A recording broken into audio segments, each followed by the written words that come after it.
Hey everybody, this is Rich, at Embarrassment of Riches, and I had not made a Record Store Day Black Friday 2025 video. I had thought about it. I had looked at the list like everybody else when it first came out. I had made notes. I was going to shoot a video about, I've done this 2 years in a row. This would have been the third year, about the things I wanted. Some recommendations for what they were going to do in the future if they were ever going to listen to the voice of reason, my voice. And the list just did not seem to me worth sitting outside for hours and hours in fucking freezing cold weather. It was in the 20s with rain, so like it was very southern Pennsylvania, northern Maryland weather. It's kind of accustomed to sitting in that weather for the Black Friday. It's much nicer with the regular Record Store Day, but even then it can still get kind of cold if you're there really early. So I decided to forego completely this Black Friday. It did help save a lot of money in the long run. I'm just not fucking physically built for that shit anymore because it is very difficult on the disabled. I mean, my spine, even after the surgeries and with the implant, it is nothing to brag about, and there is a lot of pain. So being out in the cold, I would have to take extra pills to take it. I'd be in a fucking bad mood.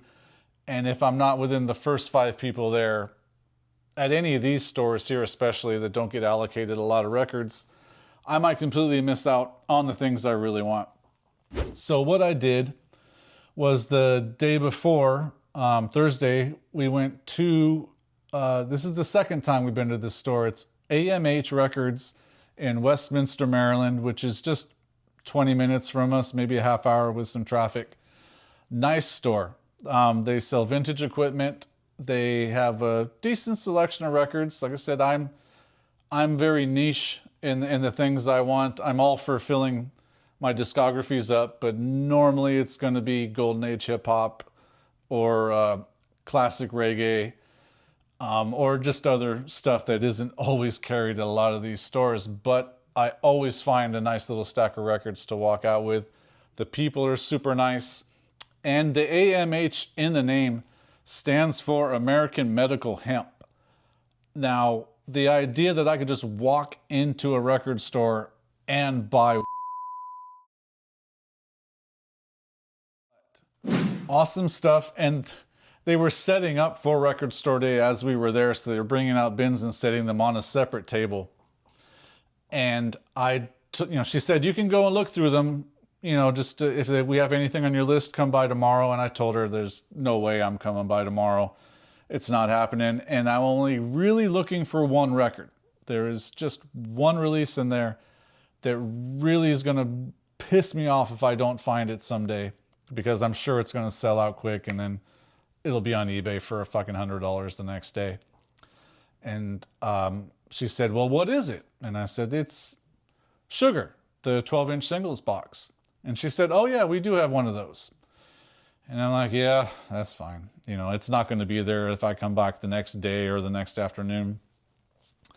So with that in mind, I just went through and found what I could find, and there was some good stuff. And I had mentioned previously in a recent video that I am starting a soft launch into trying to find more 12-inch singles from The Cure and Depeche Mode and Echo and the Bunnymen. Pretty much the holy trinity of that era of music for me. And, I've got all the albums. I've got multiple copies of the albums, originals and reissues. And yeah, I'm crazy like that. But I don't have a whole lot of the 12-inch singles just because it's a daunting task, especially for those 3 bands. Like, they had long careers and a lot of 12-inch singles and a lot of success. And what did I find while I was there was one of my favorites from The Cure, the Love Cats 12-inch single. Isn't that awesome? That's such a fun song. And this is not only just the 12-inch for the classic Love Cats. This is a mini EP, I suppose they would call it. And the B-sides, Speak My Language and Mr. Pink Eyes. Non-album cuts, which for a long time you could only find on this. I'm sure they've made their way onto box sets and compilations since then. But yeah, this one really made my day. And there were still more things to be found in that New Wave 12-inch section at AMH. This one made me smile because I have not heard it for many years, but I do have it in my want list on Discogs, so it's nice to find. Josie Cotton with Johnny Are You Queer? K-Rock 106.7 LA FM radio used to play the hell out of this song in the 80s, and I don't know anything else about Josie Cotton or what she released or the B-side, Do the Blackout. But I don't know, man. Johnny Are You Queer? Cool song. That's good stuff. I was not expecting to see that one there. We were also lucky enough to find a record that my wife really wanted that we did not have in the collection. I am not necessarily a fan or detractor of this band, but it's Days of Future Past from the Moody Blues. I probably will never think, hey, I need to put that record on and listen to it. But this is not just my collection. This is hers too. And I know she loves this. And yeah, the price was right. And I am not opposed to learning to like this. Man, this fucking thing's falling apart though. Might have been why the price was down. The vinyl's great, but this tip-on jacket is beat to shit. Yeah. I'll give it a chance. But yeah, this was definitely for her. Yeah, and this one is on that classic DRAM Dynamic Sound Systems label. Very attractive label. Nothing wrong with that. Maybe a hairline or two. Yeah, that's a player. And moving along, there was another record there that had been sitting on my want list forever at a great price. I was happy to see. It's a gold stamp promo with the saw cut. Way of the World, Max Q. You know, the wonderful Michael Hutchence on this one. I have not heard this in over 30 years, but Michael Hutchence was incredible, and I'm going to give this one a listen to tonight as well. Doesn't that font on the back of that look like the back of, oh, it's a Bowie record. It's like almost the exact same font. I fucking can't remember if it's low. Regardless. Yeah, and the price was perfect, right in my wheelhouse. I'm very happy to have this one in the collection now. Came with the original inner sleeve as well. Very, very psyched on this one. What is that Bowie record? Oh, I know that font. I guarantee you that is very, very close to the font used on Changes 1 Bowie. I'm going to go get that right now. Man, sometimes when you're really good, you're really good. I mean, they're not exactly the same, but look at that shit. That is definitely a conscious choice. And really, I mean, that is two handsome, talented bastards right there. Oh, actually, set up this way, that is three very handsome, talented bastards in that picture. Next up was another one from my want list that I have two albums from this artist that I really, really wanted to have. One, if you know records at all, is kind of priced way out of range, but it's a good one. I'm going to just end up getting a reissue eventually. But the second one is this one, Cat in the Hat from Bobby Caldwell. Great, great record. The songs I'm most familiar with this are It's Over and Wrong or Right on this 1980 gem from Bobby Caldwell. Yeah, the one most people are looking for is the album previous to this that has What You Won't Do for Love, which is an all-time classic, obviously. But man, that record gets crazy expensive.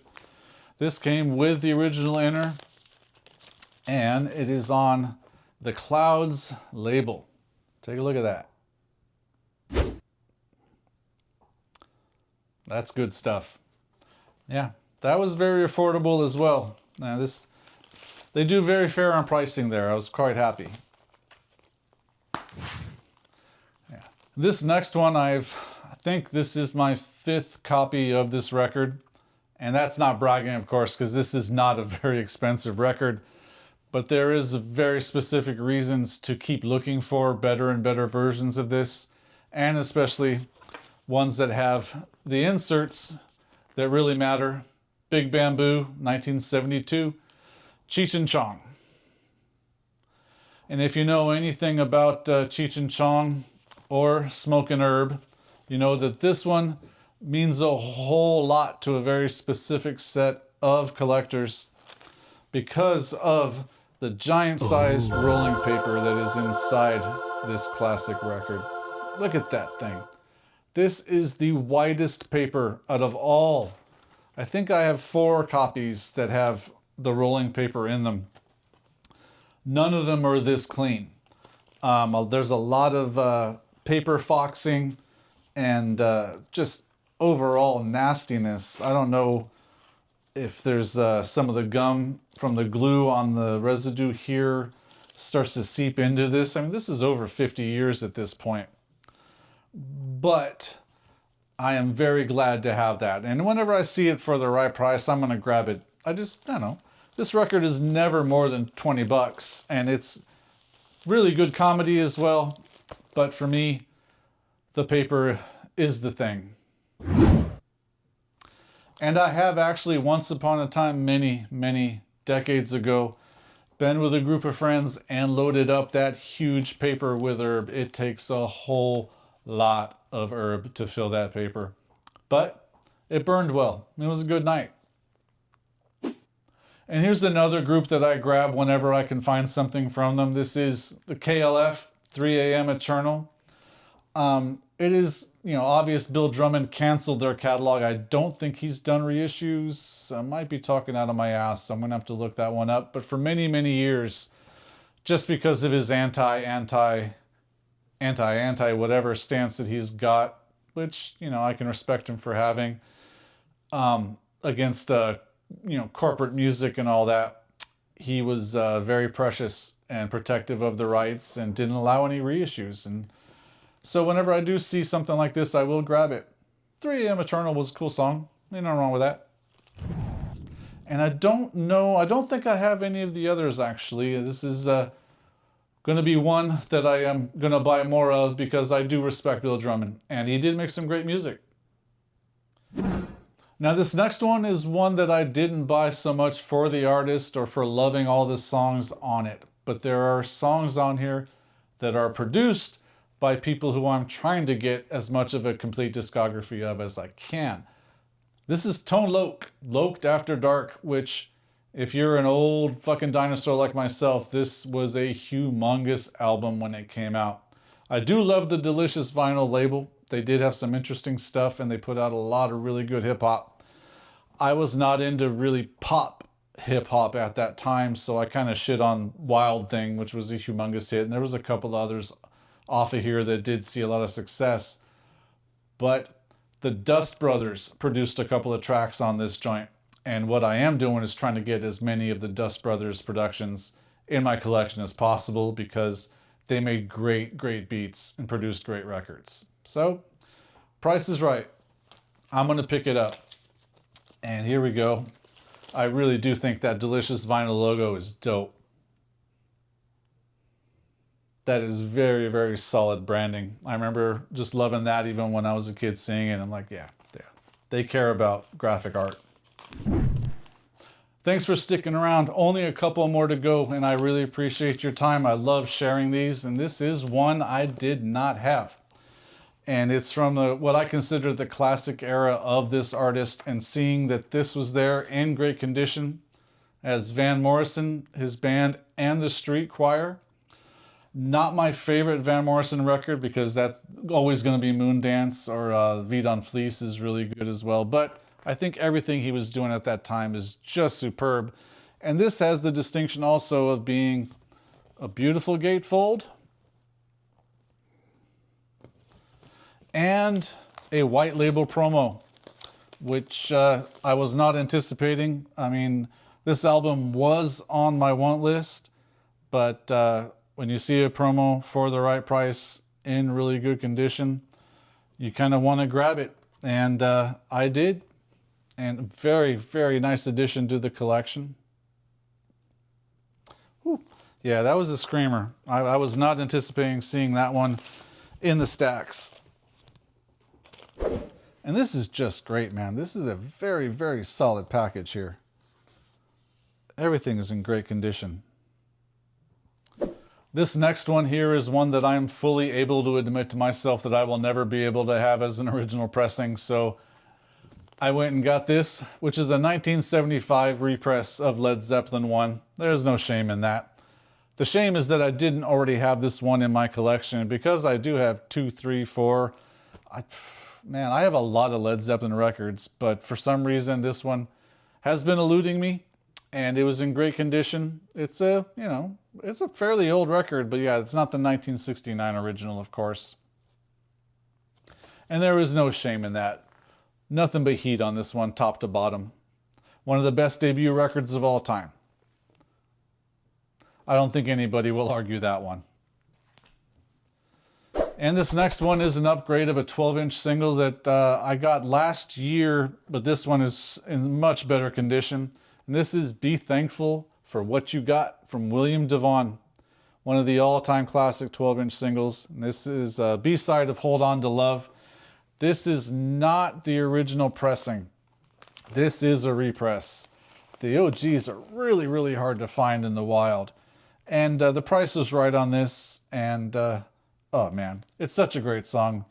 If you don't know it off the top of your head from me saying it, I'm sure you know it if you hear it. Like, go and listen to it. I would include a snippet, but I'd get some kind of copyright strike from YouTube. Classic song. And that is the haul from American Medical Hemp in Westminster, Maryland. A great store with very, very kind people that work there. I stayed away from the used equipment section because there are things that I think I do need for my collection that just not going to buy right now just because of the cost. But if you're ever in that area of Maryland, go in there and give them a shout and see what they got, because there are good records up and down. Really big jazz section as well, but you know that I'm not feeling that. I'll see you all next time.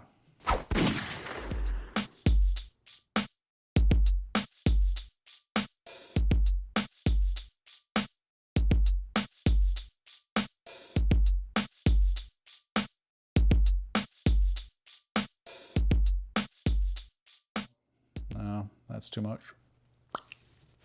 Find one that was on a want list of... Fuck. Ugh. And as I was continuing to do... Fuck. Ugh.